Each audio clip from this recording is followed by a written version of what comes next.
Hey, Lori.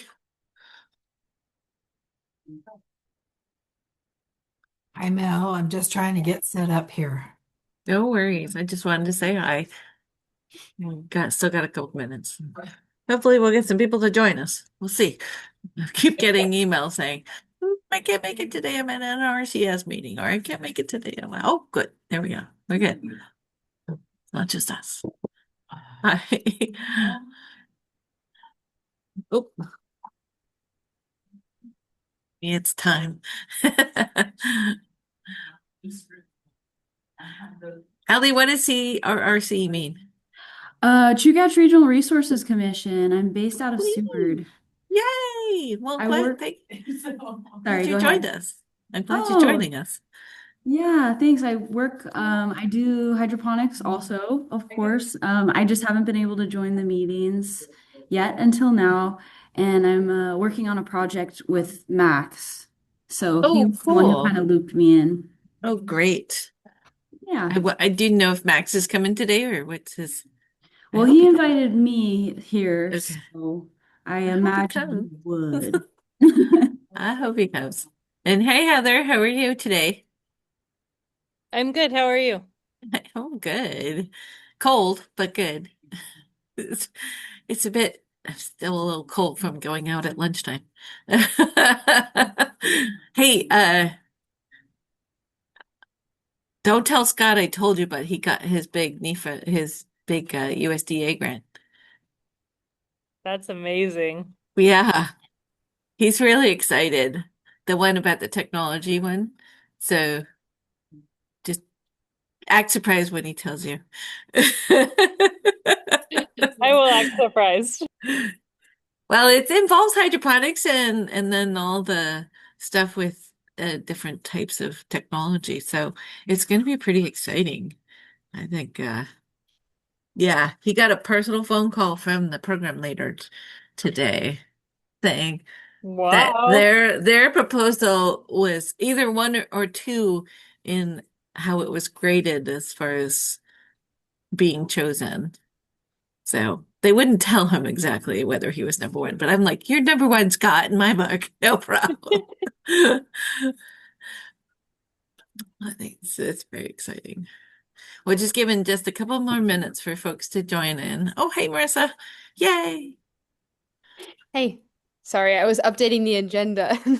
I was like, let's get Oh, going. are you good on doing that? Because I appreciate you doing that. I'm not Yeah. really good at taking notes when I do this. So, which is great.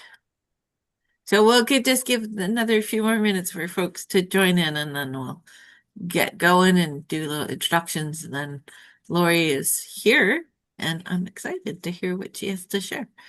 So, oh, yay, Brett. Woohoo. Wonderful.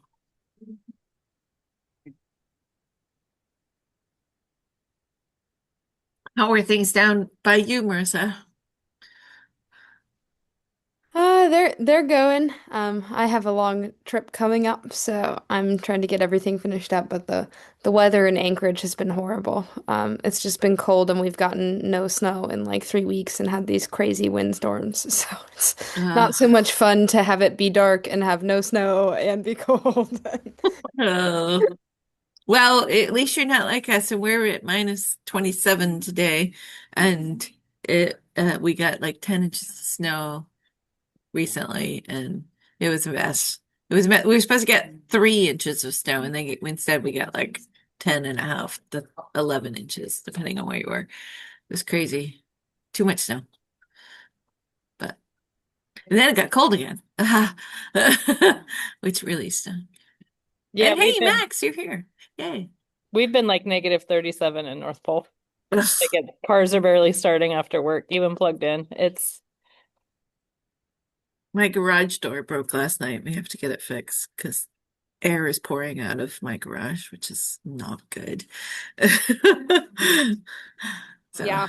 Yeah, we can't complain about temperature, but we can complain about wind and lack of snow over well, here. you guys had some Our wind crappy was wind so bad. there. Our Oh wind was my so God. bad. Anchorage wasn't even bad compared to the valley, and still I live in like a 1950s house, and our windows have never been redone. And all of a sudden, I went into my bedroom, and the wind was so bad that we're at like ground level, and the soil from the flower beds outside of our windows came Oh, through the cracks in the window and got soil all over my bedroom. And I oh have my God. they're closed all the way, they're locked. Like, I have no idea how it got in, but my whole bedroom, I still need to finish sweeping it up, is just covered in soil from the Oh my tulip beds my gosh. landlord has. Yeah, it looked kind of scary. How's things out there on Kodiak, Max? There in Alley. You Settling guys. down. Oh, good. It was definitely windy though. Yeah, I was with Ali last week. Actually, we're doing visits around the Chugach region, and I think our first flight back, Joe and I didn't make it. Turned around, and then we squeezed in. But we were the only out of like six jets or so, six or seven to make it. Whoa. They just kept flying and turning around. I don't know why they That kept would flying, that, but that they would did. be a little scary to be in a plane with that kind of wind. I'm not sure. I think I probably would cancel, but well, it's 2:34, so why don't we get started? We'll just do a little bit of an introduction of everybody because we have a couple new faces here, and then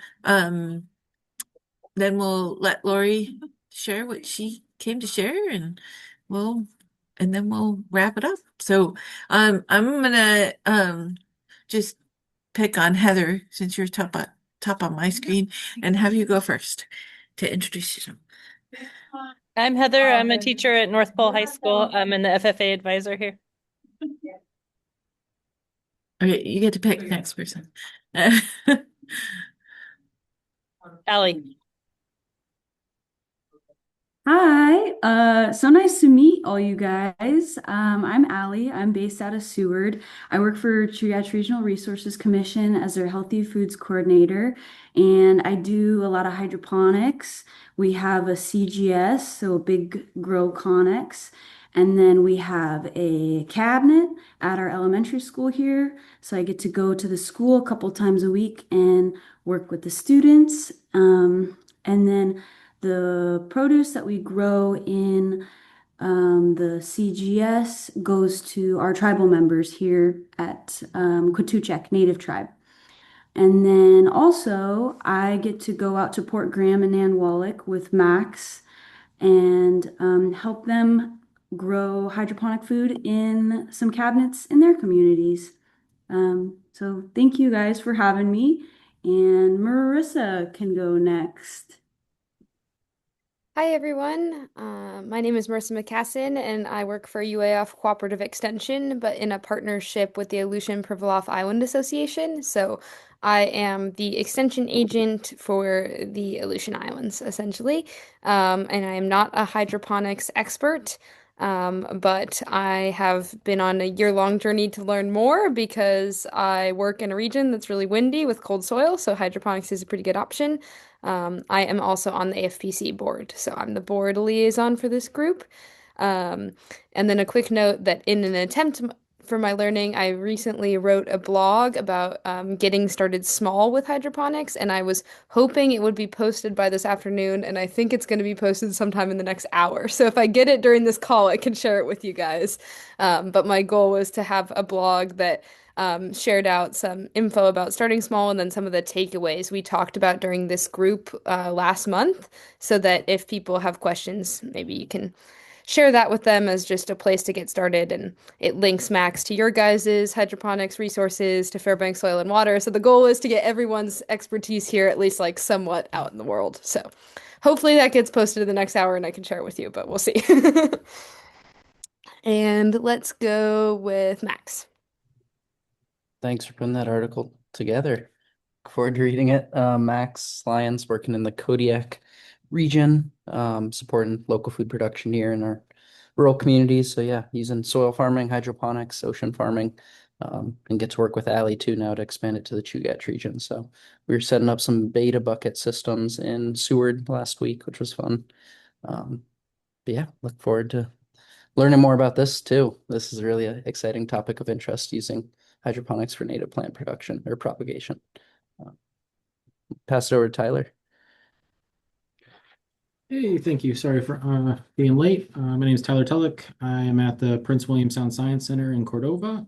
And we bought a freight farm about a year and a half ago. So we're looking at getting that restarted because it's been dormant since purchasing it from a local food producer that moved out of the area. And I don't know who hasn't gone, so I'm sorry. Let's go with Brett. Thank Go you. for it, man. I'm Brett. I work at Last Season Chains. I'm a shift fleet here. Usually we're a hydroponic farm, but our ceiling, not the roof, just the ceiling kind of fell due to long exposure to the humidity. That's kind of getting worked on. So I haven't really grown anything in like months. And it's kind of tragic, but I kind of joined these just to still kind of be involved, I guess. And that's me.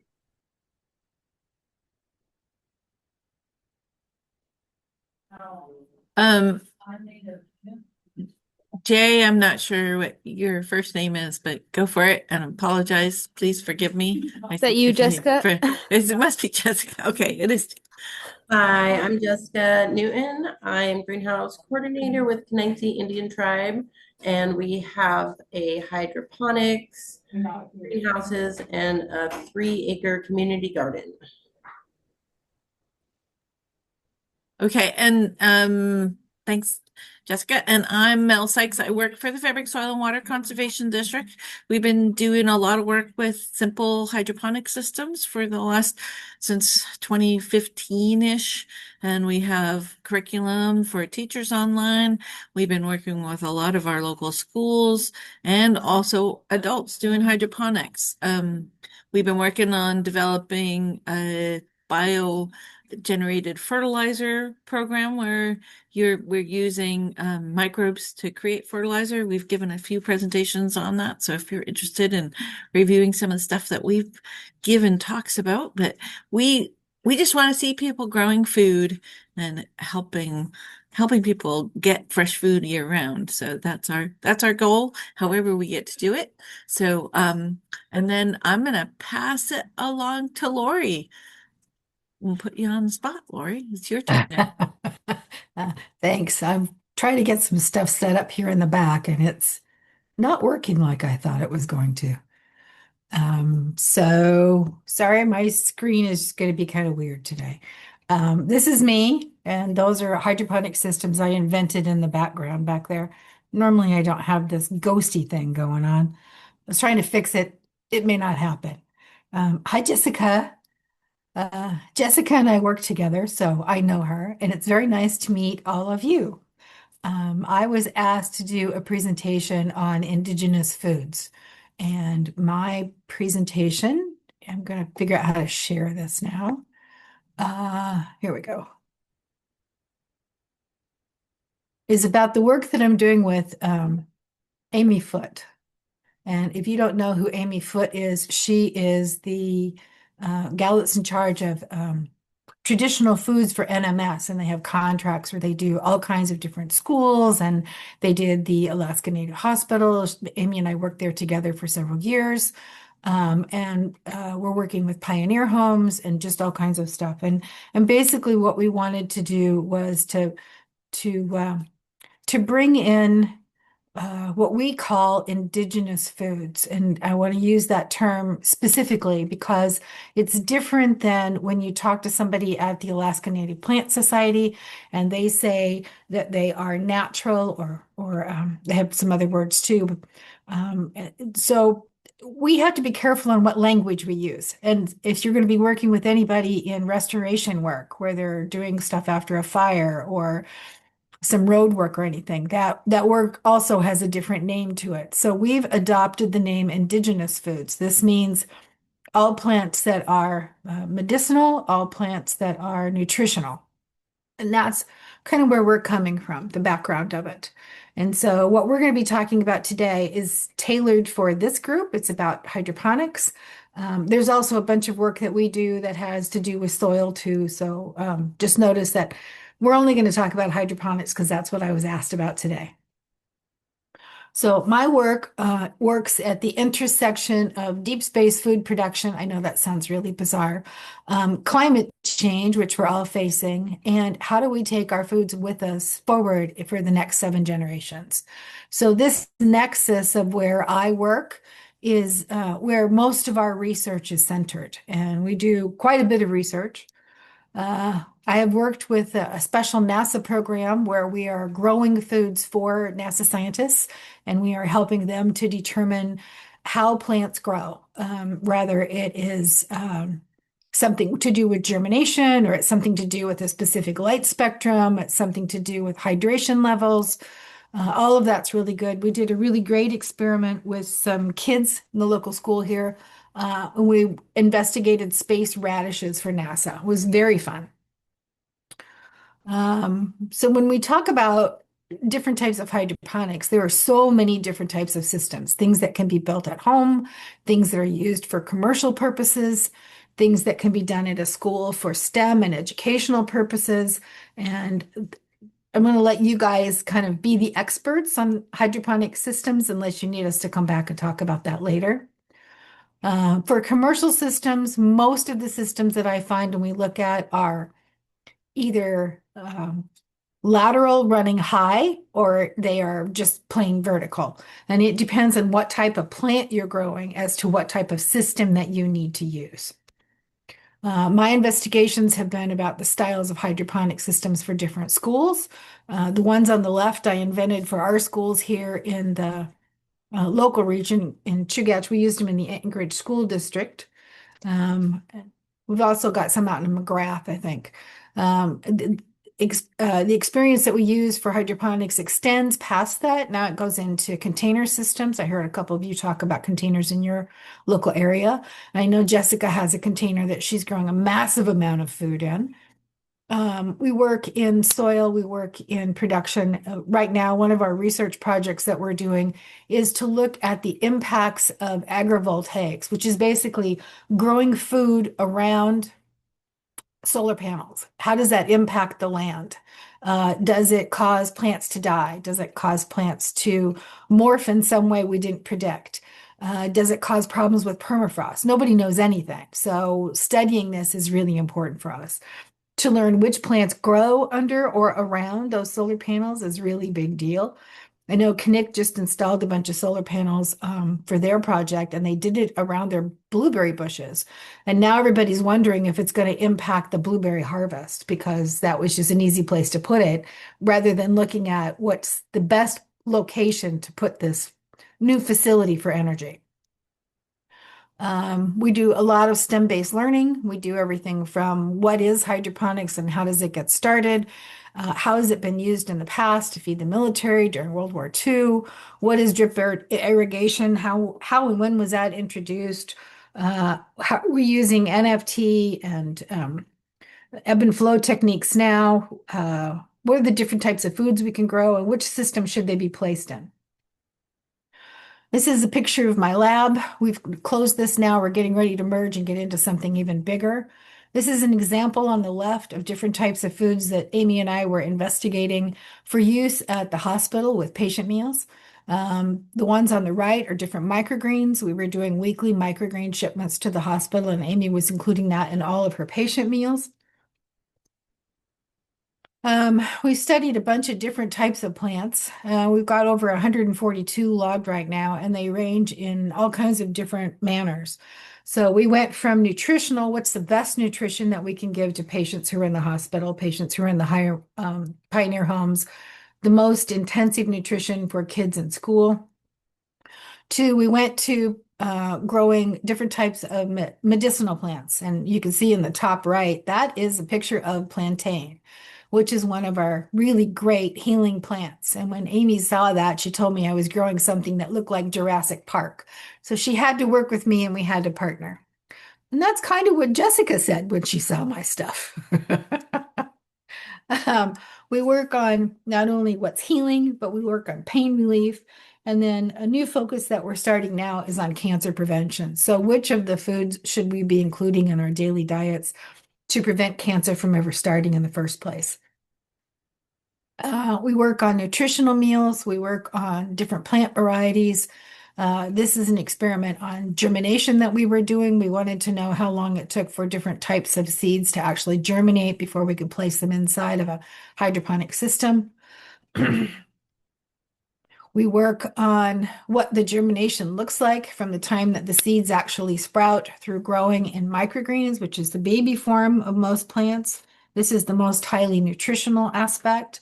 We're always looking for more microgreen growers because this is something that's needed in schools, it's needed in senior homes, it's needed in um, hospital settings. It's the most nutritional impact that we can make, especially in cold, dark winters in Alaska. So this is really important. We also work on baby leaf plants, and we work on edible flowers. We've done a bunch of these for the hospital. Amy uses them for her catering things, and we've been using them a lot with the Anchorage Pioneer Home, and I've also spread out now, and I'm working with Jeff over at APU to include that in some of his meal processes and catering events. Amy called me one day and she said, people just told me that you can't grow root vegetables in hydroponics. Okay. So we did several trials. And this one is of a daikon radish. We used a couple different varieties, so they're different colors. And the radishes were about 12 to 14 inches long. When we finished this experiment, we did it in a 5-gallon bucket. It was done with aeroponics, and it sat on top of another tank that provided all the nutrients that we needed to be able to make this experiment work. This is something that's really important to the NASA folks.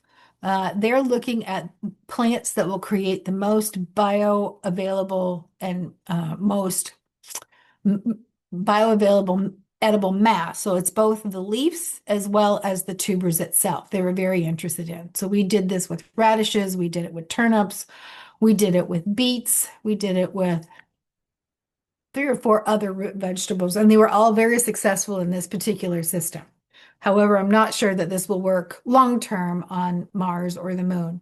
And I'm not sure that this is a really good, stable thing to be doing in our villages. This requires a lot of power because it's done without soil, right? It's aeroponics. And if you have a problem with power shutting off or you have a problem with temperature regulation, this could be an issue, and there are probably some better ways to do it.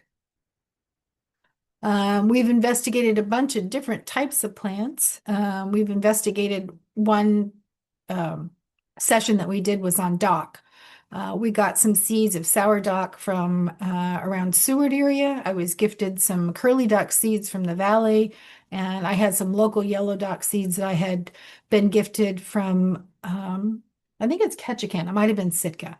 And so we grew them comparatively. And the purpose of this study was for Amy to determine which variety of plant would work best and what she wanted to do in a commercial cafeteria setting. What we don't want to do is have people go out and impact the land. So we want to do responsible and careful harvesting. And what we wanted to know was which variety of plant could be used on a commercial basis that she could purchase. And then how do we make that available? Could it be done in hydroponics? And the short answer was yes. The sour dock did not perform the way that we expected. We got a better results from the curly dock. However, yellow dock would be very successful in the Kodiak region. We also decided that we wanted to do something fun. So fireweed is one of my favorites. We also did dandelion. That's Amy's favorite. We trialed, I think it was 10 different varieties of dandelion. We were looking for the variety of dandelion that is the most nutritious and the most palatable. Organoleptics is what NASA would be calling that. So how did it feel in your mouth? How did it taste? Was it bitter? Was it hard to swallow? Those kind of things are all really important to us. And in that study with the dandelions, which I don't have any pictures of right now, we also did a test to find out if we could companion plant. And so could we plant dandelions with other particular plants? In this case, we used chickweed. That's one of the most nutritious plants that we can do that's recurrent and that we can harvest over and over again. And we found out in that particular trial that at a certain week, Amy's dandelion, which we named Amy, by the way, decided it was going to do chemical warfare with all of the chickweed. And it literally poisoned the roots of the chickweed so that it could have more nutrients. And so one of the things that we want to think about is how do plants play well together, or don't they? And so when I'm talking about doing commercial systems in a container for the village, I want to make sure that we're planting plants that are similar, or you're only planting one style of plant if it's not going to play well with others. In the fireweed research that you see here, we started this experiment in, I think it was December, with the germination. And by late February, early March, we had fireweed flowers and there's snow on the ground and people are walking by the lab and they're looking and seeing fireweed and scratching their heads and saying, wait, what time is it? Because, we use fireweed to tell time in Alaska. So that was really very stretching for us. Amy took a bunch of these flowers to the hospital and showed them to some elders there, and they scratched their heads and looked at her. And we're very proud of the fact that we were successful in not only growing fireweed, but that we could produce flowers in the wintertime. And the elders looked at us and said, "Why would you do this?" So we were very entertained with the reactions that we got. We had the same reaction from some of the kitchen staff there too. Why are we doing this? And so, yeah, fireweed is one of the most important foods as well as medicines. Fireweed can be grown hydroponically and it can be grown in commercial size production. So we can go from there. It just needs a little bit more research to make that happen. We've grown a bunch of different types of plants. In this one, you're seeing our local purslane, which most people call a weed, which I find rude. Purslane is an extremely valuable food. Right now we're working in the kitchen to determine how to use that in different meals. Depending on how it's prepared, the taste changes and the texture, the feel, the organoleptics in your mouth changes. So we have to be careful about how we use this food and what it's being used for. We've also done a whole series on rhodiola. We got seeds from Tia Holly. She works with the Knightsea tribe down with Jessica. And she provided me some seeds we compared with Mark Canberra from North Star Agriculture. And we did a rhodiola off. So we compared the two of them together. And we wanted to know if we could start them in a hydroponic system. How long would it take to germinate? We wanted to know what kind of growth we could get, and could we increase the size of the rhodiola plant because they are so small and they take so long to grow in soil. Is there a way that we could help increase that production level? And we came out with a positive yes on 4 or 5 different aspects. We determined which light spectrum was better. We determined the hydration levels. We determined which type of nutrients were best for germination, and then at what week do we change and go to more plant growth and change the nutrient formula. We did the same thing with stinging nettle, and we did the same thing with wormwood and yarrow. Yarrow collections were given to me from Barrow, Bethel, Ketchikan, Seward, I think, got us some. We had some all around the Anchorage area. So Wasilla, Palmer, Hatcher's Pass, Girdwood. I think we even had some from Seward. And we actually made cookies with that yarrow and then gave it back to the kids from Bowman Elementary for their help with us. And they loved that. They thought that was really fun. The wormwood experiment that we did was to determine which microclimate was providing the best wormwood. And was there something about that microclimate that made a difference in the output of the wormwood? And we found out that the plants grow much differently depending on your microclimate. So depending on if you are up north, more tundra-like, the wormwood is going to grow very differently, even in hydroponics, than it will if you're going to be collecting something from Kodiak or Ketchikan Sitka. The purslane that we have here around Anchorage responded the same way. It grew very differently from seed than it did from the purslane that we were able to get from Seward and from Kenai. and it grew very different from what we found around Talkeetna. So it depends on the microclimate. The wormwood experiment that we did was based on a couple of different styles of wormwood. We actually got some seeds that were given to us from a company in Canada because they are at the same latitude. And we found out that those wormwood plants grew similar to Alaska wormwood plants and behaved especially like we thought they were going to in different types of experiments that we were doing in hydroponics. So this is our team, everybody that we're working with. Chef Amy Foote, obviously, and NMS. Was at the AMMC hospital. She's also working with Pioneer Homes and Schools. Tia Holly and Jessica Newton with the Kenaitze tribe. We try to get seeds from them and then germinate them and try to give them back. Worked with the Eklutna tribe. Just finished a research project that I've been doing with Cold Climate Research Center and the National Research Energy Labs.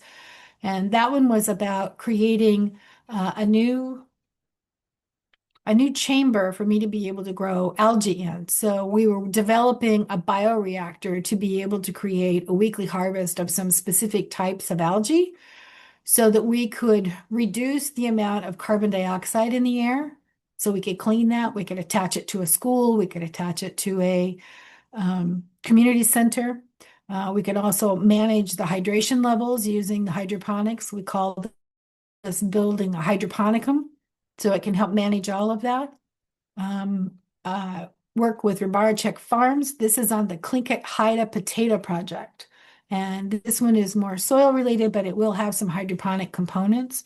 We are trying to increase the size of the Tlingit Haida potato. And how long it takes a potato to grow is, 4 or 5 months, takes a long time in the soil to make that happen. Can we accelerate the size of the tuber growth by using hydroponics? That's the question that we're trying to assess right now. And we're working on that answer as we speak. Alaska Pacific University, we're working with Spring Creek Farm. We have 4 trials out there with them. We have one of dandelions. We have some with sorrel, which is the flavor sister to sourdough. We also have some yarrow out there, and can't remember what the other one is, but there's 4 different plants out there we're experimenting with. I was able this year to collect seeds from Alaska Pacific University. Oh, fireweed is the other one. And this year we'll be taking those seeds once they've finished their winter outside processing. We'll be growing those again to determine in hydroponics if we can get those to grow better or if they change in morphology or flavor or any other things that we can think about. So that's me. That's what we're working on. I know somebody wanted to know about our research, so there's your focus on hydroponics.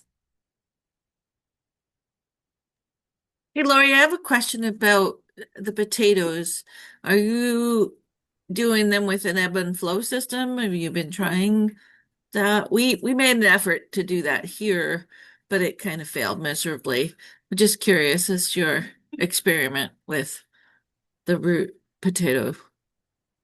Well, I start everything off the same way. We always look at the same biostrate that we're going to be using. We look at the same light spectrum that we're going to be starting with, and then we expand from there, from blue light to red light or green or whatever light we think we need to have for that recipe. We also did the exact same thing with the nutrient level. We start at the baseline and then spread out from there. I found that with ebb and flow, there is a problem when the plants reach a certain age with not having the correct nutrient method. And we've also found that potatoes specifically can get blight if they don't get enough water. And with ebb and flow, it can also go the other direction where you can overhydrate them. Right. And so being conscious of what the plant needs are and then creating the hydroponic system around the plant needs has been much more successful for our research than saying I have a system and I can grow anything inside of it. Cool. Have you developed a chart for the different plants that you've been working on that you've shared with folks yet or no? No, we're not that far along. We've got 142 different plants that we're working on, and they come from different microclimates. So we want to be careful when we're growing them that we don't mix them. And we want to be careful when we're charting growth that we make sure that we understand what it is we're doing. And so that's the reason that we standardize all of the germination processes. Everybody starts with the same thing. And then if we want to change that and change a biostrait, for instance, like instead of starting with, I use something called a biosponge, which is kind of a peat base, so it's more of an acidic type soil. And if you change that over to use something with maybe a cocoa coir that has a little bit more alkaline base to it or a mix, how does that affect your plant germination and your plant growth? In Alaska, most of our soils are very acidic. Most of our soils need to be amended. And we found that in most of our research, it depends specifically on the microclimate. So one of the things that we're going to grow into is a new lab that's going to have testing equipment for me to be able to test the soils.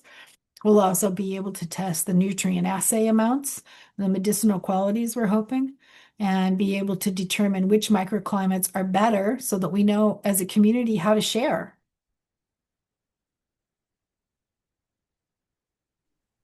That sounds really wonderful, all the work that you've been doing. Does anybody else have questions for Lori? For nutrients, similar question. Are you standardizing it and just doing same solution for all at different strengths, or using a part A, B solution, or are you actually customizing it and mixing your own down to the individual? Well, No. we start out with a basic compound recipe that we use, and it's fertilizer dissolved in water. Uh, I can tell you about the seaweed and the salmon research that we've done separately. But the compounds that we start with are based with fertilizer. There are no chemicals. We use no pesticides.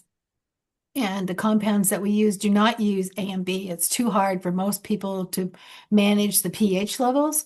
So we just stopped using that company and used a different formula, which has been much more stable for everything that we're doing. In the valley, we find that we've got a lot of people that have arsenic in their well water. And so one of the things we want to do is make sure that we filter our water before we give it to the plants. We don't want them to uptake anything that's going to make anybody sick.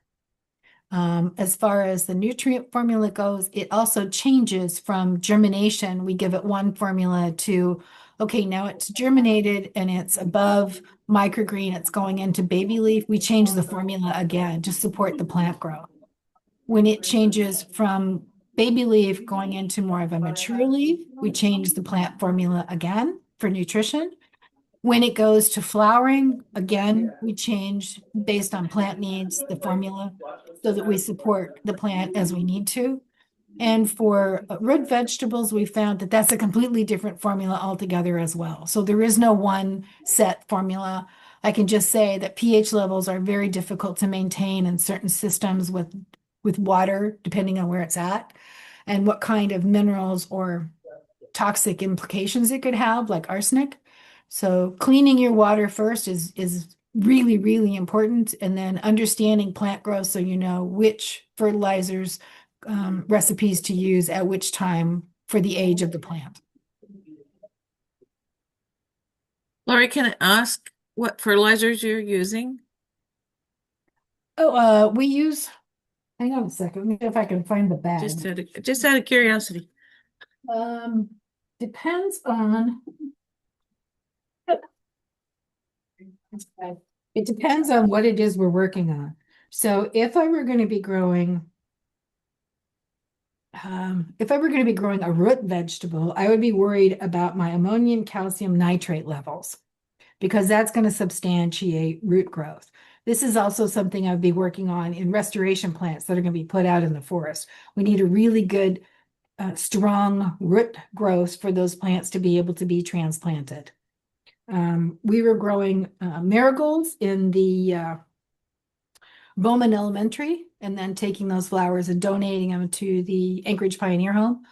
And we started those in January last year. And when we pulled those out of the system at the end of school in May, transplanted in our beds outside, the last couple weeks of school, instead of forcing flower production nutrients that we were giving them, we switched over to roots. And when I pulled them out of the system after 6 months of being in that particular unit, I had to, they were so big. And we found out that that particular plant produced more marigolds than anything else that we grew in any of the beds next to it. And like I said, the NPK ratios change a lot depending on what the age of the plant is. So I don't have anything that I can say is here's the recipe that you should follow. It depends completely on the plant and the purpose of the reason of the growing of the plant. If you're going to be like Jessica and you're growing lettuces and you're the entire tribe, you're feeding all the kids in the school, you're feeding the elders. That's a pretty standard formula because you're growing the plant to a specific size every time. It's universal and it's pretty easy to go forward with that. Jessica, are you cleaning your water before you use it in your container? We pump it out. Well, we ran into a problem this summer because we didn't pump it out. So now we're having to pump it out like every 3 months just to refresh it. Yeah. But it goes down a little bit and I'll fill it up so it gets a little bit of fresh water. So the mineral balance when you leave last grows nutrients in your equipment before you go on to plant something else will affect or burn either your roots or your leaves. So it's really good practice to start over again from fresh.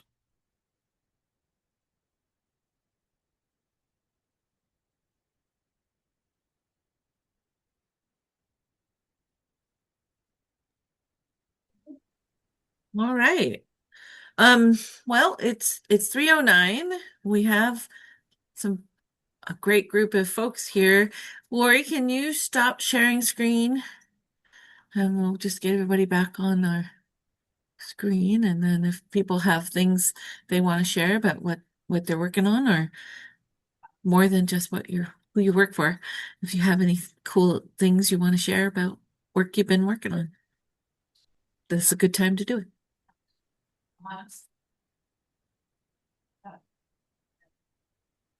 I'm working with our local Fairbanks Climate Action Coalition, and they were very interested in trying to help out.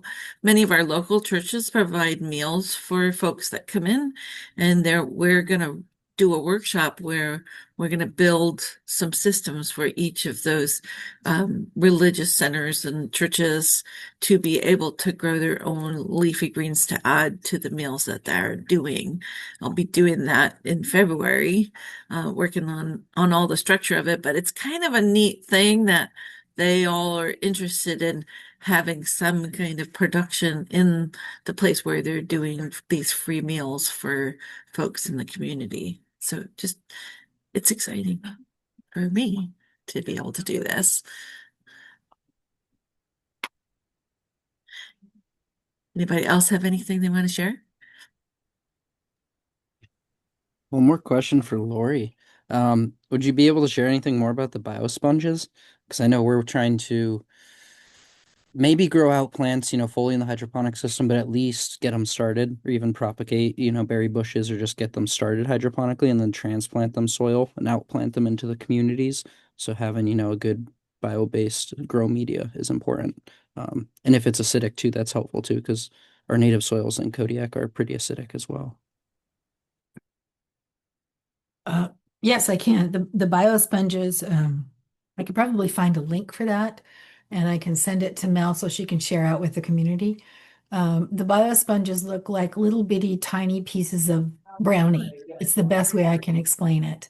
They are a peat base so that they've got lots of places for roots to grow through it. They are very, very small. They fit in the palm of my hand. You saw that picture of plantain. And that's what that one was growing in, was a biosponge. And they absorb nutrients really easily all the way around, which is something that we found did not work very well in certain biostrates that we were using, especially in combinations.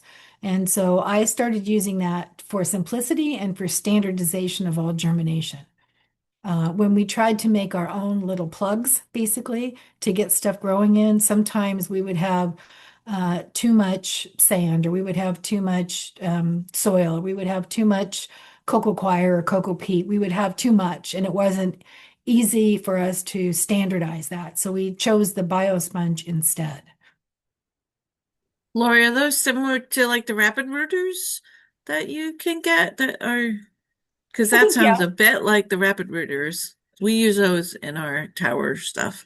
I like them better than Rockwool. They're much easier to handle than Well, a rock wool is Rockwool. not sustainable. Rock wool is literally fine rock, and it just increases our Yeah, landfill. So we don't want to use anything that's not sustainable or will harm the land. That was right. the Now, first thing that Amy and I agreed on.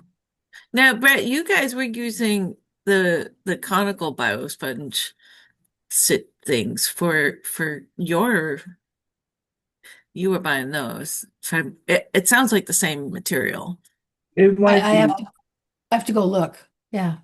Okay. Well, if anyone has links, I can put the notes document in the chat and feel free. I'm just gonna put a place for like links to uh biosponges and then there can be a record for if folks want to go Yeah. back and try test. We buy biosponges in different sizes by the case. So I don't buy them per package. Yeah. And Lori, we'll give you access to and add you to the listserv so you could just send that information out to the Okay. listserv. But I apologize, I didn't get that done before today, but I will. Add Did I that answer your your email. question, Max? Yeah. And you'd say those are, yeah, so those are plant-based. You could transplant those out, into the soil would be fine. And getting them to Alaska, is that pretty easy too, for the most part? Well, that's a trick right there. Getting anything to Alaska is a trick. We have found that if we partner with somebody else who is bringing something that's heavy or something that's very awkward, that we can get our shipping costs down. Okay. So Because that's just partnering something. with Amy at the hospital when she's bringing connexes of things up makes things a lot easier for us. Yeah, the rapid rooters are you can get them through Amazon. They fit in a 6-pack container for easy germination, which is really nice about them if that's this kind of the size. And they fit really nicely into the elbows for towers.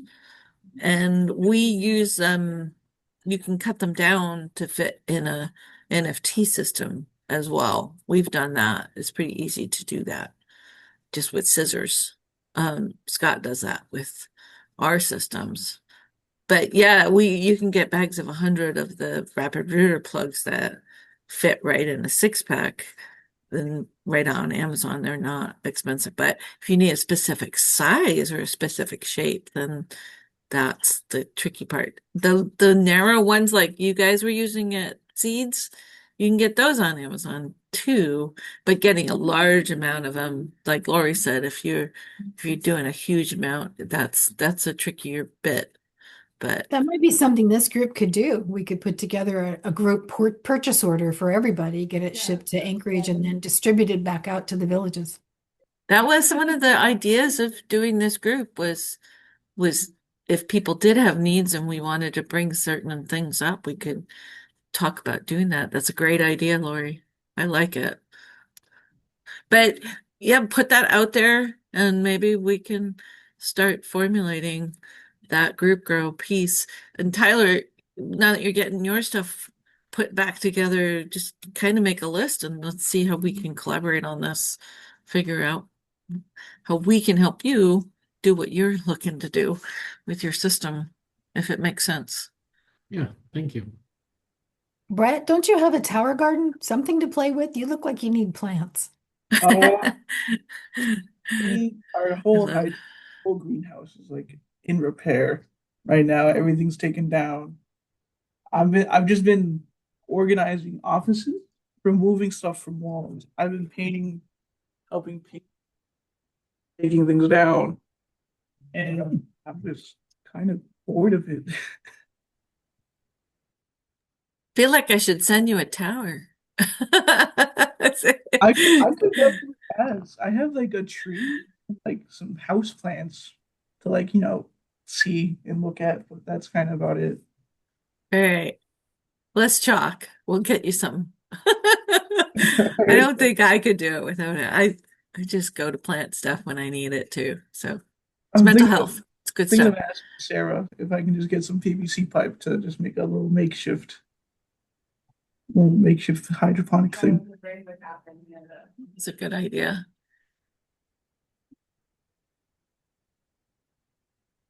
All right. If I hope you all have a wonderful to stay warm in these interesting times with weather and weird stuff going on, and have a nice holiday. And Marissa, I look forward to seeing what you put up. That'll be cool. Send it out to us. And L'Oreal will get you right on the listserv as soon as we're done here. Make sure you get any of the stuff that gets sent out. But anything anybody else wants to say before we wrap it up? Thanks, Lori, for giving a great presentation. That was wonderful. And it'll be up there, and you can share the link as soon as we get it up on YouTube with folks if you have people ask you about that. And there were a few people that missed today that wanted to. So sooner we get that up on YouTube, I think they'll be happy to watch this again. But Yeah, and just a quick plug that late January feels very far away with the holidays coming up, but Henry from Fresh 365 said that since he couldn't come last month, he's gonna try to be able to come January. So that'll be a good meeting. I'm actually off contract still, so I'm not sure if I'll be able to make it, but I'm gonna try, okay. and I think it's gonna be a great meeting. So Well, I hope so. Well, then Marissa, we're gonna have to figure out someone else to cover because I'm actually gonna be in Rhode Island at that time. So Max, would you I be might be able to hop on. willing? I'm not supposed to, but I think I should be able to. If that's the case, I can put it on my calendar. Okay. Yeah, I'm sorry. I have to go sell my mother-in-law's house. So I'm out next month.